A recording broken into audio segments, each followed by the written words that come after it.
এমন এক ঘড়ির বিষয়ে বলতে চলেছি যার মধ্যে একজন মানুষ আটকে রয়েছে। মানে শুনে অবাক হচ্ছেন, মানুষ আটকে রয়েছে ঘড়ির মধ্যে? আগে হ্যাঁ, ঠিকই শুনছেন।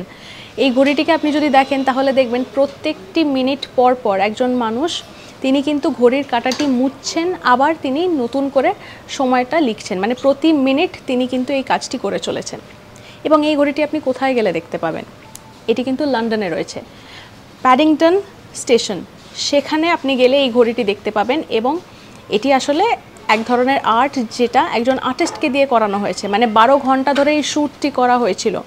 প্রত্যেকটি মিনিট তিনি দুটো ঘড়ির দুটি কাঁটা, মানে ছোটো কাঁটা এবং বড় কাঁটা, সেগুলিকে তিনি মুছছেন, আবার তিনি নতুন করে আঁকছেন।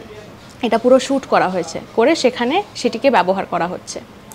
পুরোপুরি যে আপনি মানুষের চেহারা ভালো করে দেখতে পাবেন, ক্লিয়ারলি একদম দেখতে পাবেন তা কিন্তু নয়, একটু আবঝা দেখতে পাবেন, কিন্তু খুব ইন্টারেস্টিং। মানে আপনার চোখ থেমে যাবে হঠাৎ করে দেখলে যে ঘড়িটি যখন রয়েছে, একটি মানুষ সেখানে চলাফেরা করছে, আর প্রত্যেকটি মিনিট পর পর তিনি কিন্তু ঘড়ির কাঁটা বদলাচ্ছেন। ইন্টারেস্টিং না? এরকম কিন্তু নানা ফ্যাক্টস রয়েছে আমাদের কাছে।